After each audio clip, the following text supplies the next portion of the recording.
Welcome back to Tenbound's Product-Led Growth Sales Development Podcast. It's a mouthful, but we're excited today to have Wes Bush from Product-Led, who also wrote the hit Amazon book, Product-Led Growth. Welcome to the show. Thanks for having me. I'm excited to dig into this topic. It's a fun one. It's a can of worms, I call it. Sales and PLG companies. So it's going to be fun. Yes, and I'm Justin Michael, doing my best William Shatner impression on these podcasts. And I like to say that because there's a lot of neoclassical themes. So product-led growth, I've been researching the topic. Apparently, there are SaaS products right now and other products that they start out and they don't necessarily sell themselves, but there's either a freemium or an initial user type of setup, and it gets seeded virally by the users. And then the sales folks can enter the process later or in a different strategy. So can you help us with the definition of product-led growth and help us to understand how you see sales fitting in? Yeah, no, absolutely. So product-led growth is really when you're using the product is like the main vehicle for acquisition, activation, even retention. And so whenever you think about that, a lot of people ask me like, hey, does that mean you need sales? So in some cases, no. That's the controversial part. In a lot of cases, it's yes. So I'll give you the two examples. So let's say you're selling like a product. It's like $10 a month kind of deal. And that's the majority of your revenue just comes from that product and that price point. It doesn't really make a ton of sense to have sales in that whole process, giving people demos and showing them, unless you're like Slack and it's like $8 a month or something like that. And you can scale it out to, Fortune 500 companies when it makes a ton of sense. So the answer is always in business. It depends in that particular case. But a lot of the best product-led businesses that I've either helped build or have seen in the market doing extremely well, they do have a product that does the majority of the heavy lifting of the sale. And that means really getting people up to speed on the product, getting them to experience the value of the product. So the way you sell in a product-led business is very different than you would in a traditional sales-led enterprise. That's very helpful to understand. Where does the SDR team fit into this strategy? Yeah. And so a lot of times they don't call it SDRs and it could be wrapped up. I know Zendesk, for instance, they had their customer advocacy group and they would just be focused on, okay, make these trial users successful. That's all they were tasked with. And they did a lot of the same roles that an SDR would be doing, but they're also really great at understanding how people or where they get stuck in the product and how to help them. So it's definitely more kind of a proactive support role that will help people, but help them become successful in the product so that when it comes to that decision of making the sale, if this product can deliver on its promise, a lot of the selling there has already been done. Yeah, that's super innovative. Can you give some examples of companies that have integrated PLG or product-led growth and sales development well? I'm going to say Snowflake because shout out to Lars Nilsson, who's been a friend and mentor since his days at True Ventures and behind Outbound Works. I used to visit with him a lot and talk about some of the Cloudera scenarios, but I've been hearing amazing things about Snowflake as a kind of a lighthouse story here. Love to get your take on them and others. Yeah, so Snowflake's done an incredible job on that as well. There's a few. The three that initially came to the top of mind are one, OutSystems, and there's Drift, and then the last one is ArtStation in Brazil. So all of them were around above 750 employees. And one thing that I've thought they've done very differently as they've approached this is, for instance, for Drift, when someone signs up for their product, there is two options, basically. You can choose your own adventure. You can go into the product and completely self-serve if that's what you want to do. Or if they realize, hey, this is more enterprise style customer, they're just going to show you the option of hey, we would love to walk you through how to use this product. Because if it's the CEO, for instance, of a Fortune 500 company, that CEO is not going to get much value out of using that product because he's not going to be the one deploying it at the end of the day. And so you really do have to match what journey does someone want to take. And I think Drift has done a good job of integrating that. So it's choose your own adventure.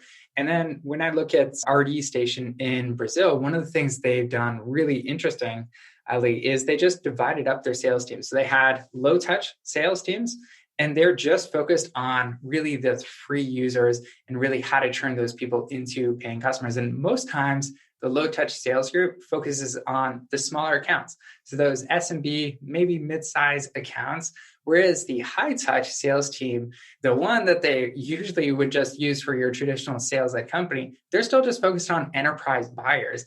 And that's actually one of the interesting things, because a lot of sales teams, whenever a company decides, okay, let's go down this product-led way, they get a little scared, and rightfully so, because they start thinking, hey, is the product going to like take my job because it's just selling itself kind of deal?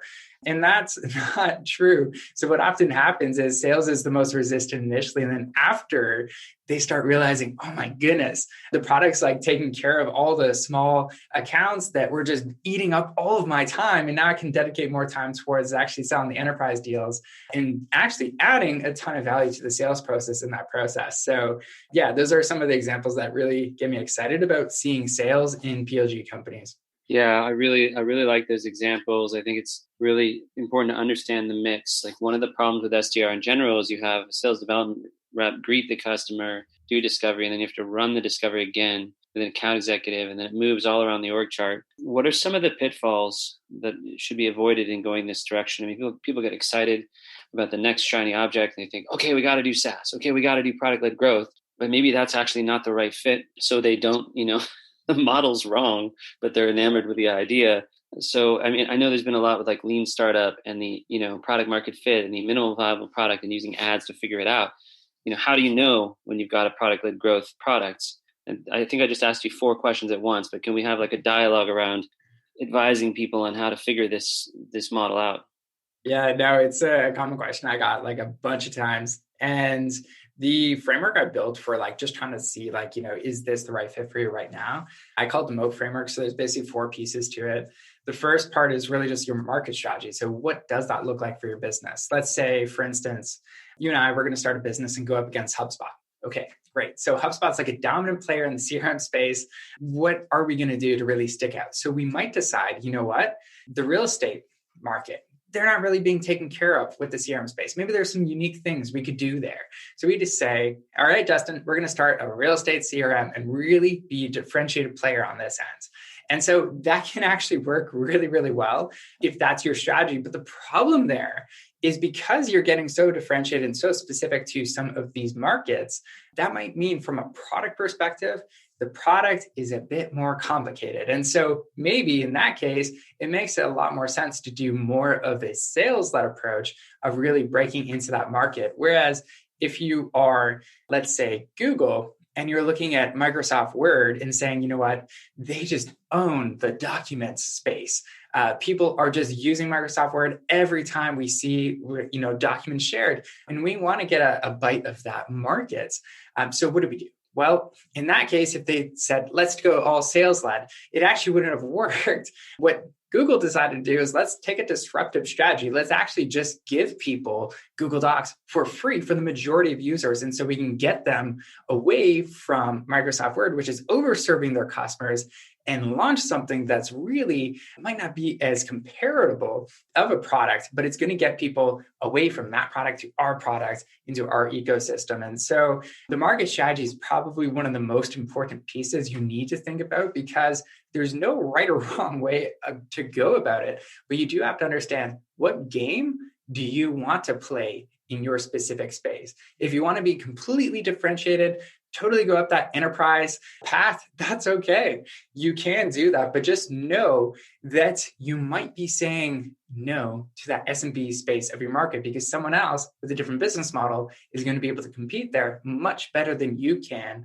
if they have a product-led model. So that's the first piece. The second is really just your ocean conditions. So are you in a blue ocean or a red ocean? If it's like a super competitive space, chances are the only distribution model that makes sense for you is a product-led model. Whereas if it's a new entrant or market, you might want to think like, our sales team is adding a ton of value here. So let's keep them there because they're adding a ton of value, helping people understand the problem and the challenges they're going to face if they don't have this solution. And so the other two are really, you can change them as you go about it, but I do think they're important. The next one is really your audience. So who are you targeting? If you're just targeting Fortune 500 CEOs, okay, they're not going to be able to pick up your technical product and get value from it. So you really do have to change on your end. going from targeting buyers to targeting users. And so that's something that's actually under your control, which is great, but you do have to make that transition. And the last piece is just time to value. So if you have a product that it takes forever for someone to experience the value of your product, maybe it's not the right time for you to go product-led right now, because the tricky thing about being product-led is it's really in that first time someone signs up for your product, 40 to 60% of users will either decide, you know what, I'm going to come back or I'm not. So you can lose over half of the people in that first experience. So if you have a long time to value, you really do have to watch out for that. So those are the first 4 things I would mention to be conscious of before you make this decision and pull the plug and say, you know what, let's just go full throttle on this without thinking about those 4 things. Yeah, that was very well put. So let me ask you, do you think so it's funny, I run this show like Beyond Sales Development, this podcast. I wrote this article 4 years ago where I predicted that potentially some startup companies would have SDRs go away. Now, it doesn't mean sellers go away. They go farther down in the funnel. But what product-led growth means is that, all sales could be gone. Should some teams be running like with no sales team at all because they've nailed this motion, or will there always be sales? Yeah. So it was funny. Like whenever I was writing the book on product-led growth, I spent like weeks and weeks and weeks trying to figure out like, what does the subtitle of the book be? And I was like, okay, finally, like I asked Nuriel and a bunch of other authors, he's like, just do it. Like how to build a product that sells itself. And so like, it's a big promise. But why I decided to like double down on it and really stand behind that promise at the end of the day is because yes, your product should be able to sell itself. Now, does that mean it does every single piece of the sales process? No, but when you think about how you buy a traditional product, let's take it to shoes, for instance, like you're going to be able to try it on, go ahead, see if it's a good fit. And if it is, the majority of the buying process, maybe not the transaction of actually going out to the retail outlet when you could do that and actually purchasing it, but the majority of the sale has been done. So in some cases, you're absolutely right. You can do it without that sales team. But what I've seen work really, really well is tacking on PLG to a traditional sales-led motion. So what this will look like is you use your PLG model, you use your freemium model to get a mountain of people finding out about your particular product. And as they're learning, as they're going through your product, you're simply just scoring them with a product qualified lead model or something. It doesn't have to be fancy, but what you're looking for is, what are these people doing in the product? How are they getting value from the product? And when can we support them better? Where do they get? And so when you mix that, both the PLG and the hybrid model together with your sales team, you can do some really powerful things because like I mentioned earlier, your sales team at that point doesn't have to be focused on that SMB or the small, really small companies that they just can't afford to support one-on-one. Whereas they can focus more on the enterprise buyers. And so that's really what I feel like the majority of companies are going to be more of a hybrid mix than just pure PLG, because there's not too many markets outside of like the B2C space where that will make 100% sense. But I do agree, like you do have to start with figuring out how could we get a product that can sell itself. Once you do that, then how could we scale this further with a sales team that will be able to expand into these accounts? Yeah, so I actually pulled this quote because I read a lot of history. Peter Drucker, the aim of marketing is to know and understand the customer so well the product or service fits him and sells itself. I remember that quote, and it kind of feeds into PLG. Now, does PLG roll up to marketing or roll up to sales or both? Like what's the infrastructure look like to nail this, or does it depend? Yeah, it depends on every team. I wish I could say like we have the product that we interviewed like 300 plus speakers on this. And like, that's one of the questions I asked them too. I'm like, where does this metric really live? And it is all over the place because it is like in its infancy at the end of the day. Like I've seen a Drift, for instance, their head of self-serve, like he has a revenue target, just like a salesperson, but he's in the product team and they're just focused on, okay, we got to turn these people into happy paying customers without talking to them. And we got to do that as best we can. And so there is circumstances like that where that makes a ton of sense. But where I'm seeing a lot of overlap is on that metric of a product qualified lead. So what that is really just like monitoring who is using your product. And you can still use a lot of the same demographics that you would in a marketing qualified lead, but you're taking it one step further and saying, okay, we're still looking at that firmographic, demographic data and all that interesting stuff.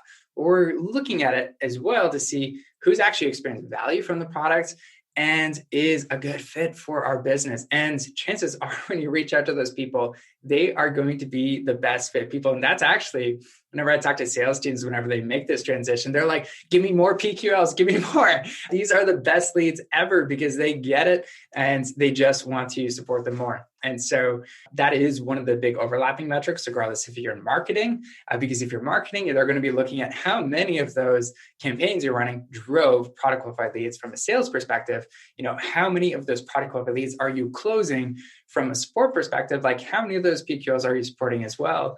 So it really just ties in teams around this whole concept of your user success eventually will become your success, but you got to measure that in the product to get everyone aligned. Yeah, so for those who don't understand product qualified lead, this model is really unique because it's not just a market qualified lead because they downloaded a white paper or filled out a survey. This is someone who's already actively using your product, and there may be usage metrics of how often they're logging in and how often or how deep they're going on certain features. So it's very different. It's like if all the car lots just had open cars and you saw who drives the car the most and seems to enjoy it, and then you decide to sell it to the people who are driving the car the most. It's a very bizarre backward framework. That's the PQL, the product qualified lead. And we all know about, MQLs, market qualified leads, and sales accepted leads. So I just want to define more because I think a lot of people here are just scratching their head. Where's it going? Let's do some futurism. Like how many SaaS companies, what percentage do you think will embrace the hybrid PLG over the next, 2 to 5 years by 2025? And what are some of the futuristic ways companies will be built that you've predicted now doing all this research? Because similar to you, I've done so much SDR research that I have some strange theories about where everything's going because I've been looking at this too long. Yeah, no, as far as it's hard to do percentages, but within 2 to 5 years, I would hope it's around 40% at least are product-led companies. I think that might be somewhat realistic, but looking forward to the next decade, I think that we're going to be starting to look at areas where the vast majority of companies are definitely going to be product-led for that specific area. Because if you look at just the balance spectrum, how many enterprise companies are there for every small, medium-sized business? It's the lion's share is in the SMB space for all businesses. Does that mean the majority of the revenue is there? No, not necessarily, but I'm definitely seeing more and more companies in that space. So if you can build a product for that space, it's growing very fast, whereas enterprise isn't necessarily the same. So I definitely see that going forward. But what's actually interesting when you think of this whole concept of PLG and what is really powered by free. So think about this. Here's an idea I've been mulling on while we're on the futurism piece, but I see a lot of tech giants just acquiring products where they're giving it away for free to get more and more people into their ecosystem, finding out about the product and using it for free. And I've started to see some other PLG examples of this, like ConvertKit, for instance. They built a landing page tool where it was really, if you know ConvertKit, they're an email marketing platform. So they want you to send more emails. So they realized, yeah, people are going to be more successful if they have more emails. How do they get them? Landing pages. And so they just gave away this product completely for free. And so I think we're going to start seeing a lot of marketing teams thinking product-led as well, where they're saying, you know what, we could write 1,000 articles on landing page optimization, everything around the sun of landing pages, or we could just help them. We'll give them a free tool. And maybe it's an acquisition. Maybe it is just tagging on to the product. But I really do think you're going to have to think a lot bigger to be successful in SaaS in the next big part. Because when you think of what is a moat for some of these businesses, free is a pretty hard moat to compete with. Because if you're trying to sell a $1,000 landing page tool when someone's just giving it away for free, better have better specs or something that they care about, or else they're just going to say, yeah, I'm just going with the free option. That's what floats my boat right now. Yeah, that makes a lot of sense. It's kind of how Google had that undercutting, could just provide so many of this stuff, so many of these things for free. Education, how do people learn about this? I mean, you've got your book on product-led growth. It's on Amazon. People should pick that one up. What other books do you like? There's probably under 5 right now. It's so new. So OpenView is doing some cool stuff. Which blogs, which VCs, what are the resources? Just rattle some things off, please, including your own environments? Because I just want to point everyone listening to the right place to learn. Yeah, for sure. So we do have like a free product-led growth community where there's like over 6,000 people now who are just like actively every single day posting their questions as they're going through this journey, figuring out, how are other people doing it? Because I think a lot of companies right now, people are feeling like they might be alone and maybe the only person thinking about this. And so it is important to have peers around that. So if you want to find out more about that, you just go to productledcommunity.com. But for the rest of like the product-led platform, we're just trying to give as much away for free, really eating our own dog food. So we actually do have a free product-led growth certificate. Like if people want to go through, just dig their teeth into what this is all about, share it with your team, get more people on board. And that's just at productledcertificate.com. That's awesome. What about other books or blogs or people to follow? Yeah. So as far as other people to follow, there is the Product-Led Summit. We have like 300 plus people who have taken a ton of time to share like just how they approached building a product-led business. So whenever I think like if you want to see how some of the fastest growing product-led businesses are doing this at scale and you can access all that content for free, that's just at productledsummit.com. That's awesome. Super helpful. Yeah, I guess the next question is, how do sellers who are afraid of losing their job wrestle with this? It's different, I think, for entrepreneurs and founders who can control it, but sellers are worried about, artificial intelligence taking their job, machine learning. Now there's this product-led growth paradigm. So how do you stay relevant as a sales leader in the company, knowing that the shift is coming? They're going to keep some salespeople on. Every example you've given pretty much still has a sales team, maybe at the enterprise level. I've heard people becoming more strategic, more consultative, moving into a more enterprise way of selling versus these transactional order taking or more inside sales looking motion. But, I'm sure the people listening in on this are worried about the subtitle of your book, that the product would sell itself. And so the goal is like, what does an SDR or an AE do? Do they get closer to the product team? Are they willing to transition into more of that hybrid role where they're picking up the existing clients and growing it? Where have sellers been able to stick in and add value? So I'll give you an example too of like how you can make a huge difference as a sales leader. So the company, once again, RD Station, what they basically did is whenever they were making this transition, they identified like who is our top sales rep right now.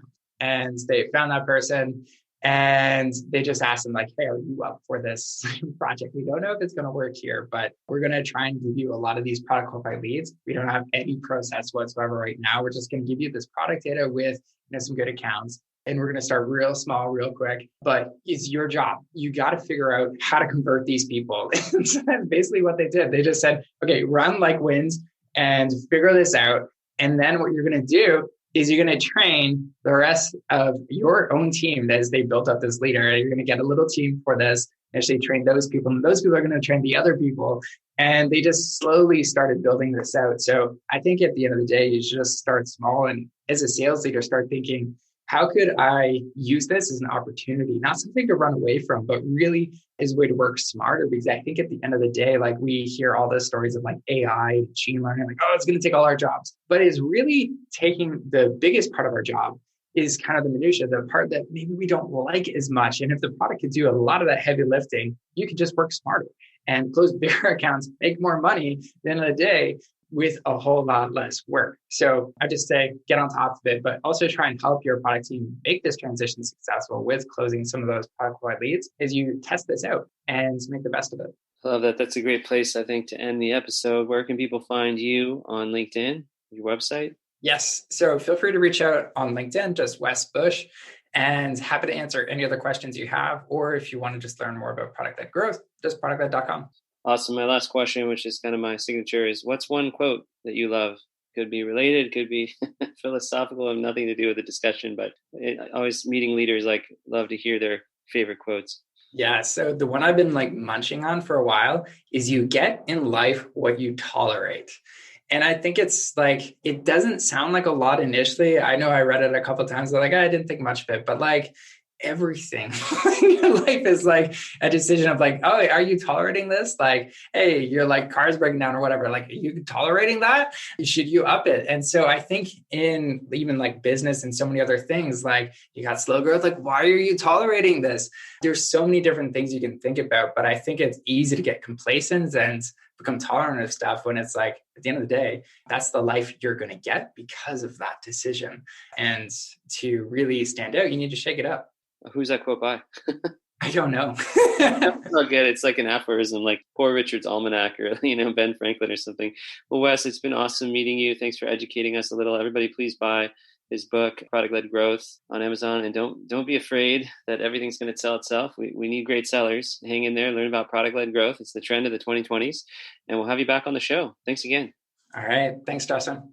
You got it.